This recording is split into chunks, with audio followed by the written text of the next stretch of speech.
Cette semaine, à l'émission, on découvre l'Outaouais. L'Outaouais, c'est une région fascinante, c'est une région vaste.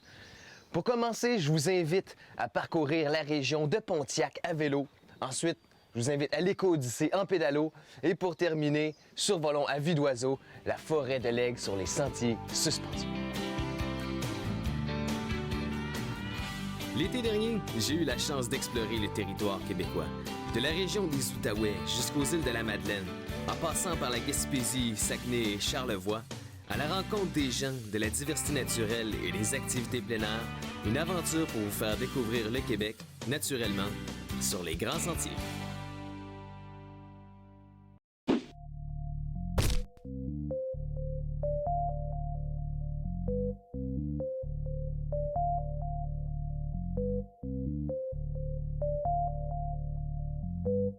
Aujourd'hui, on est en Outaouais, on est en pleine région de Pontiac et puis on va rencontrer Rémi qui va nous faire découvrir la région de Fort-Coulombe. On a plusieurs monuments historiques ici à découvrir. Il y a même des sites archéologiques. Je pense qu'on va en découvrir là avec Rémi. Située au nord-ouest de Gatineau, la région du Pontiac longe la majestueuse rivière des Outaouais. Cette région est encore peu connue des touristes, mais parions que dans quelques années, elle deviendra une destination de prédilection. C'est sur l'ancienne voie ferrée, devenue la piste cyclable du PPJ, que j'entame mon exploration du territoire, des villages pittoresques et des attraits touristiques.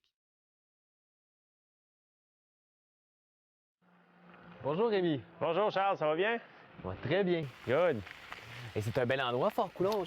C'est un beau petit coin de pays, évidemment. Ça me fait plaisir que tu sois ici. Bienvenue. Bienvenue à Fort-Coulombe. Merci Bienvenue beaucoup. dans le Pontiac également. Comme on sait, notre piste cyclable traverse le Pontiac d'un bout à l'autre. Il y a 92 km de piste cyclable. Ah, ça Ouais. en fait une longue piste. Finalement. C'est ça, mais ce qui est intéressant, c'est que ça passe à travers plein de petits villages. Donc, on peut vraiment moduler là, ce qu'on a le goût de faire. Donc, Et puis je pense qu'il y a des belles choses à voir ici à Fort-Coulombe ou dans les petits villages alentours. Je pense que il y a beaucoup de patrimoine au niveau de l'architecture. Exactement, exactement. Puis on est dans un des villages, justement, tu en parles, c'est intéressant. Juste à l'arrière-plan, ici, on peut voir l'église Saint-Andrews. Comme je disais aux gens au petit café ce matin, c'est une église qui a été construite dans les années 1800 par la famille Bryson, qui était des barons du bois. Et puis, à l'époque, ils étaient très prévoyants. Ils avaient mis de l'argent en fiducie. Et puis aujourd'hui, il est encore entretenu par ces fonds en fiducie-là. Ouais. Bien, je pense qu'on va pouvoir aller découvrir ça. Exactement. Puis en plus, on suit la magnifique rivière des Outaouais, puis on va avoir plein de belles vues tout au long de la journée. Donc, On y va? excellent, je te suis. OK, c'est beau.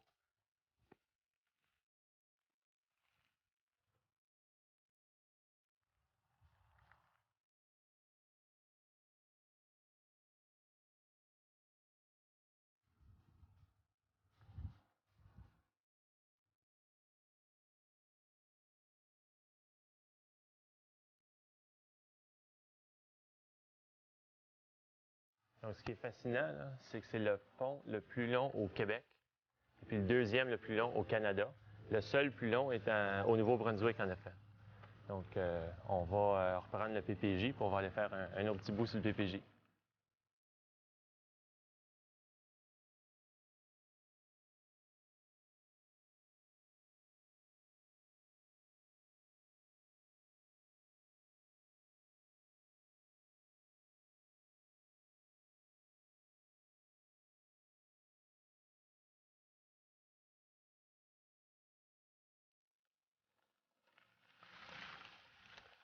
Donc, si on est arrivé à la limite du village de Fort-Coulombe, on peut reprendre le PPJ.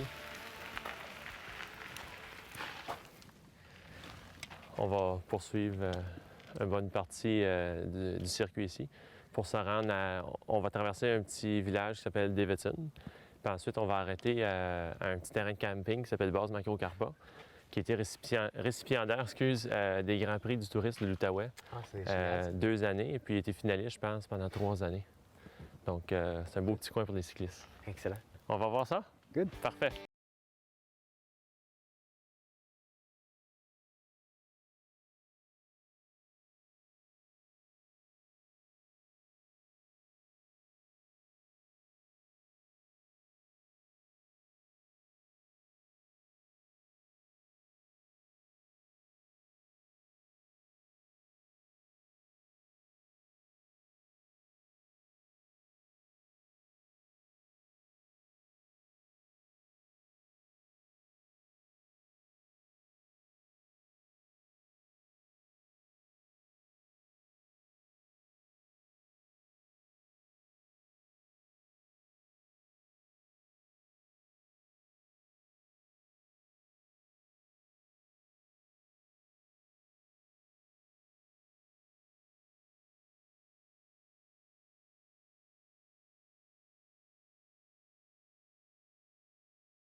C'est pour une petite halte de cyclistes, j'imagine? Oui, ce camping-là est très bien placé. Et, comme tu peux voir, la piste cyclable le traverse là, en plein cœur du camping. Donc, c'est un endroit idéal pour les gens qui veulent faire vélo camping, évidemment. Et ça peut servir aussi de base, de camp de base pour explorer également le Pontiac.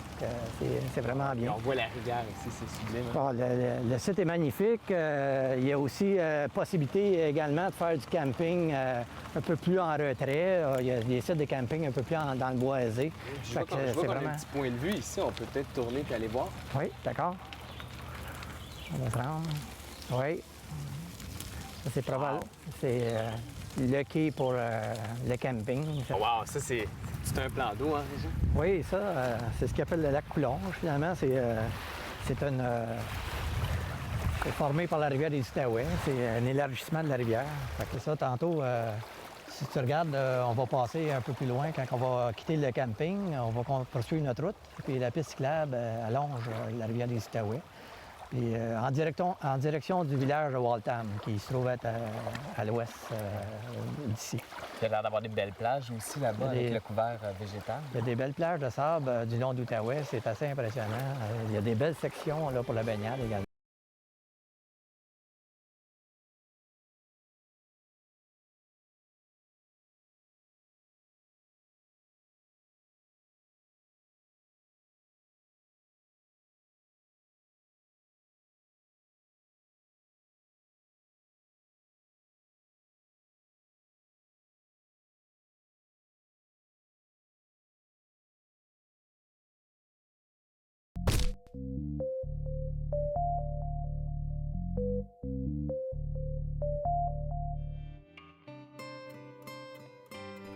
Dans la région de Fort-Coulonge, c'est aux cabines de la Chute que j'ai été hébergé lors de ma visite du Pontiac.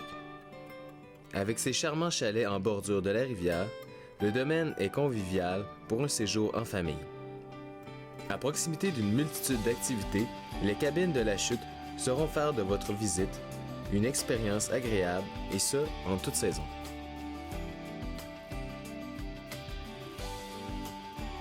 Plus au nord, dans la région de Maniwaki, la forêt de l'Aigle offre aux villégiateurs, en plus de nombreuses activités, des hébergements de qualité. Ici, en bordure du lac Mary, on retrouve 3 chalets pouvant accueillir chacun des groupes de 10 à 12 personnes, dans le plus grand confort. Que vous veniez ici pour les activités ou pour oublier les tracas quotidiens en grande nature, vous trouverez à la forêt de l'Aigle ce que vous recherchez.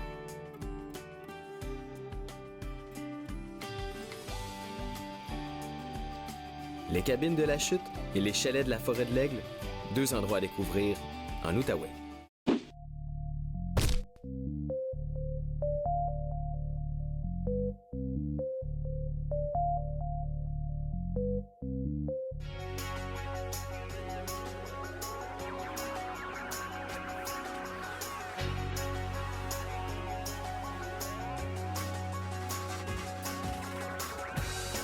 Aujourd'hui, on s'en va visiter la forêt de l'Aigle. La forêt de l'Aigle, c'est situé à Maniwaki.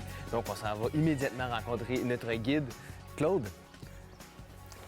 Salut Charles, ça va Salut, bien? Claude. Ah, ça va très bien. Good. Bonne route pour se rendre? Oui, ça a été assez spécial. Hein? On s'en va cru, mais d'habitude, plus on va loin, plus on va cru, plus la nature est belle.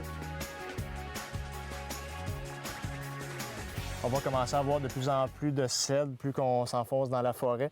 On s'en va vers des endroits un petit peu plus humides. Donc ici, c'en est un géant, mais tantôt, on va en avoir plusieurs de plus petites dimensions. Encore un petit ruisseau. Il y a plusieurs petits ruisseaux, 5 petits ruisseaux dans la forêt de l'Aigle qu'on a. 2 rivières, 16 lacs pour 141 km². Ça fait un beau réseau hydrographique, ça. Hein? Voilà. Les lacs, surtout, plusieurs espèces de poissons que les gens peuvent pêcher. J'ai entendu parler qu'il y avait des grands Les esturgeons, les esturgeons sont présentement, faire attention de ne pas les sortir soit avec des petits radars. OK. Parce qu'ils sont présentement, ils étudient les esturgeons, voir le système de frais qu'ils utilisent l'été, l'hiver, leur cheminement qu'ils font pendant l'année. OK. Ah, c'est Pour intéressant, ça. pondre. Donc, il y a des études aussi au niveau de la faune. Hein? Voilà, on essaye de protéger aussi la tortue des bois, la chélide serpentine. On a aussi des petites tortues peintes, mais c'est surtout la tortue des bois qu'on essaye de protéger ici.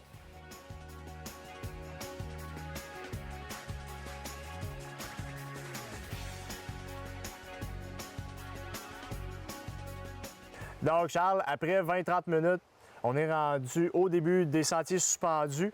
Maintenant, à partir d'ici, je parle plus. Je te laisse vraiment observer la nature. Explorer. C'est à toi, c'est ton expérience. 1 heure et demie dans les airs à ton rythme. Selon ce que ça tente. Si tu as des questions encore, ça va me faire plaisir d'y répondre. Mais je te laisse ton moment. C'est rare qu'on va avoir la chance d'être au-dessus des arbres comme ça. Puis à un certain moment donné, tu vas voir seulement que des pins blancs rendus à une certaine hauteur. C'est les seuls arbres finalement qui sont assez grands, assez robustes pour nous soutenir ici en forêt. C'est une forêt qui est rendue centenaire, mais on n'est pas encore assez solide pour avoir finalement des bouleaux jaunes comme tantôt sur la plateforme de tyrolienne. Ouais. Pour nous soutenir en hauteur, ce ne serait pas des arbres utilisés. Je sais pas, je t'avais parlé que les pins blancs ont été utilisés surtout sur le bord du fleuve Saint-Laurent pour faire les mâts centraux des bateaux. Oui. Des bateaux C'était navals. un arbre de prédilection pour les chantiers Voilà, navals, pour les effectivement. mâts, on s'est fait finalement. Les gens, les Européens venaient ici pour prendre les grands pins sur le bord du fleuve Saint-Laurent pour les ramener là-bas en Europe pour faire leur Mais bateau. c'était tout un voyage, pareil, qu'ils faisaient à l'époque. Quand même 3 mois, je pense. 3 mois pour ramener des grands pins d'Amérique. Alors, on peut commencer les sentiers suspendus. Je te laisse passer devant. Merci. Et c'est parti.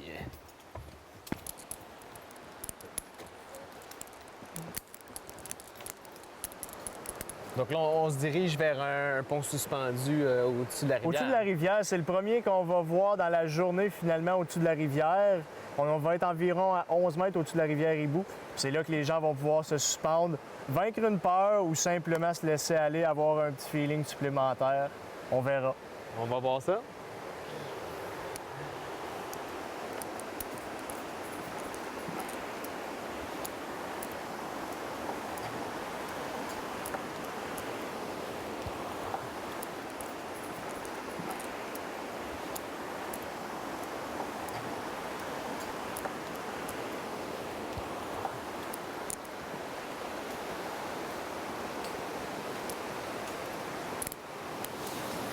Ça donne un petit vertige, hein? La vue sur la rivière ici vaut le coup d'œil, hein?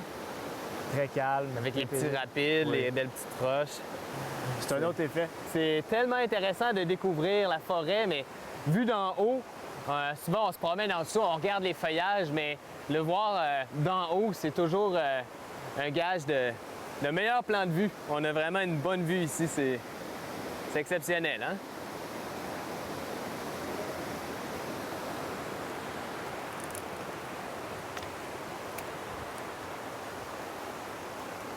Là, on arrive à la première passerelle, pas passerelle, mais plateforme. La première plateforme plus importante, ceux-ci peuvent accueillir jusqu'à 13-14 personnes en même temps. C'est des plateformes qui ont été faites super solides, puis on voit qu'ils sont stabilisés dans les 4 coins Ben ouais, hein, pour pas très que ça stable. bouge. Les gens peuvent être peut-être plus confortables des fois après avoir passé la rivière, après avoir eu peut-être un petit Un une petit petite haut le cœur, montée, là, un petit quelque chose. Les Bon gens vont feeling. pouvoir, c'est ça, relaxer un petit peu sur un endroit qui est vraiment, vraiment stable, parce qu'ensuite, on s'en va sur les autres passerelles, finalement, qui vont continuer à sauter un petit peu.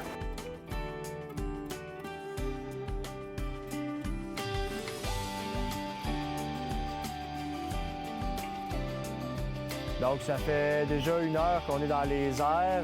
On s'approche déjà de la fin. On est rendu à une hauteur d'environ 16 mètres. Puis ici, c'est la plus longue passerelle. Donc, on s'approche aussi d'une belle grande plateforme qu'on va pouvoir prendre une pause, observer tranquillement. Comment c'est jusqu'à maintenant? Ah, ben c'est tellement beau, là. Je me sens près de la nature, tu sais. On voit, tu sais, je pourrais presque grimper au sommet de l'arbre. C'est vraiment spectaculaire. Il y a toujours comme un bon feeling, tu sais. C'est pas insécurisant, mais en même temps, il y a le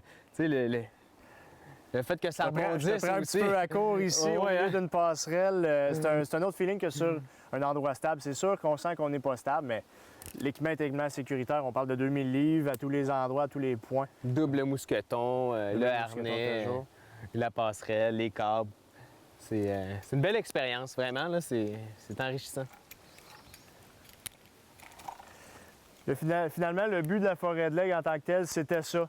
De donner un feeling dans les airs aux gens, de leur montrer la forêt sous un autre angle. Pas juste de marcher en forêt ou dans des sentiers déjà aménagés, mais d'avoir des sentiers suspendus avec un feeling supplémentaire. Puis la marche reste quand même très, très facile. Ici, à 17 mètres de hauteur, on sent vraiment qu'il y a quelque chose de très spécial On est à la cime des arbres ou presque. On dépasse plusieurs autres arbres. L'air est bon, hein? Il paraît que l'air dégagé par les pins est vraiment d'une très, très grande qualité. Donc, si vous voulez venir prendre une marche de santé, c'est vraiment un endroit idéal pour ça. Vous allez découvrir des choses et puis la sensation est très agréable. La sensation du vent dans les arbres aussi, ça l'ajoute vraiment au plaisir. Oui, il y a les ponts suspendus qui vont branler, qui vont donner la sensation, mais là aussi, il y a une bonne petite brise, donc on se sent bercé dans le vent. Puis il faut pas non plus avoir peur parce que ces pins-là sont là depuis 120 ans. On a vu beaucoup de tempêtes, donc c'est très, très sécuritaire.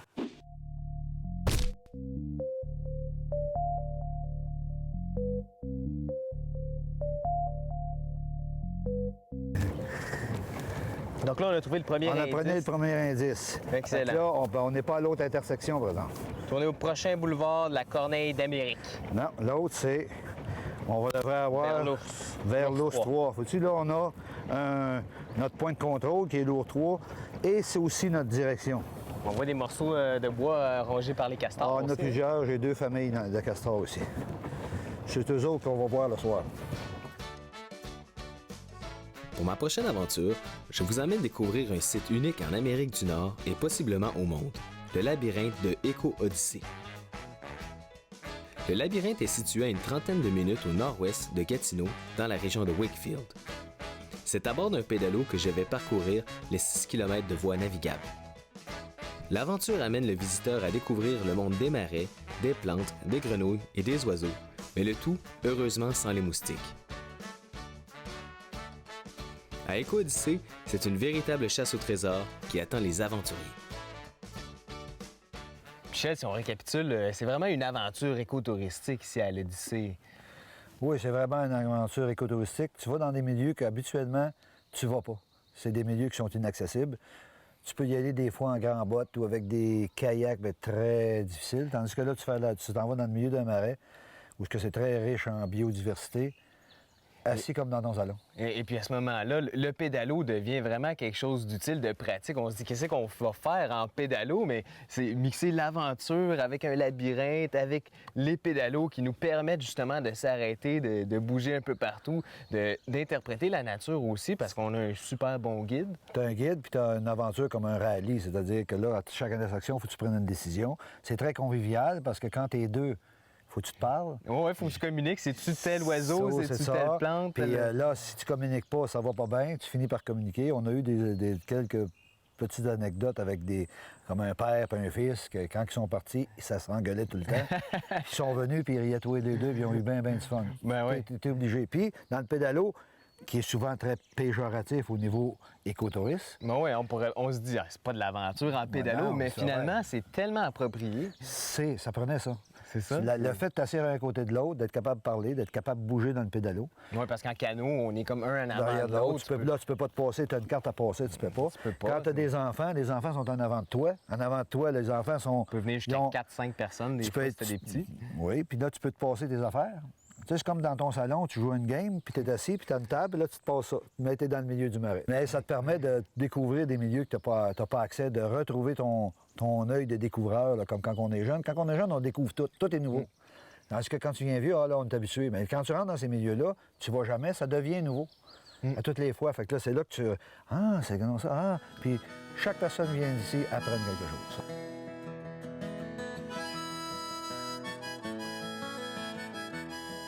Puis pour récapituler, qu'est-ce qu'on va voir, en fait, dans la nature ici? Au niveau des animaux, ça dépend. Dans le jour, tu vas voir beaucoup d'oiseaux, parce que c'est des animaux diurnes.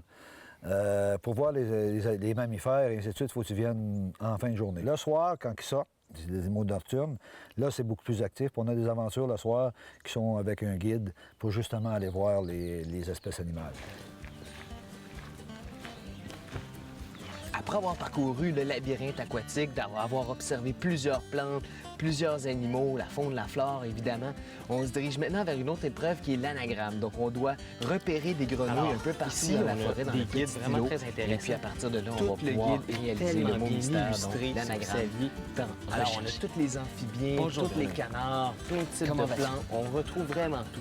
Vous voyez, je pense que je l'ai repéré. Je crois que c'est la grenouille Grenouille des du bois. Nord, Il y a lettre une B. petite bande blanche avec un masque noir sur les yeux. Page 68. Donc, je me dirige à la page 78. Et à partir de là, j'ai toute la description de l'animal. Donc, lorsque vous vous promenez un petit peu partout dans le marais ou même en forêt, vous avez toujours le guide qui vous explique chacune des espèces, son habitat, sa taille, les particularités. Saviez-vous que? Donc, il y a des choses vraiment très intéressantes à apprendre ici. On va voir si...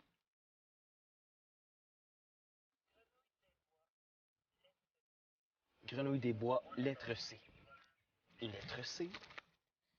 Grenouille des bois. C.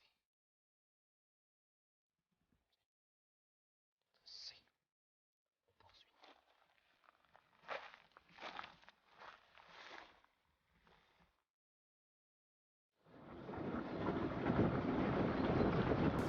C'est pas l'homme qui prend la mer, c'est la mer qui prend l'homme. Ta-ta-ta. Mais elle m'a pris au pédalo, à défaut d'un radeau. Moi, la mer, elle m'a pris, c'était un jeudi.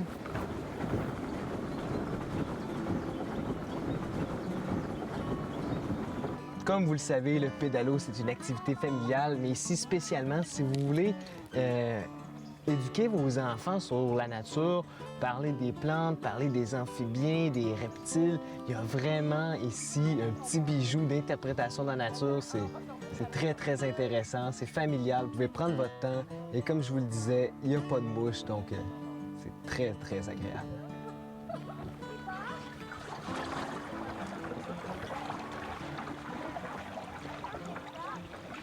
Il y a peut-être des crocodiles, on ne sait pas. On n'a pas besoin nécessairement d'être en canot ici, tu sais. C'est des tout petits corridors, c'est un petit bayou, c'est une belle région. Puis Maniwaki aussi, là, la forêt de l'Est, hey, on était dans les airs à 20 mètres là, d'altitude. Les ponts branlaient un peu. On se sentait en sécurité, mais c'était vraiment... Wow! Les vues, là, des vues splendides, des vieux arbres centenaires aussi, puis la région de Pontiac. Là. Il y en a-tu des beaux paysages là-bas? Vraiment, l'agriculture là-bas, c'est wow! C'est beau, les plages, la rivière des Outaouais, le plus long pont couvert au Québec. Donc, ouais, c'est beau, les Outaouais, ça donne le goût d'y retourner.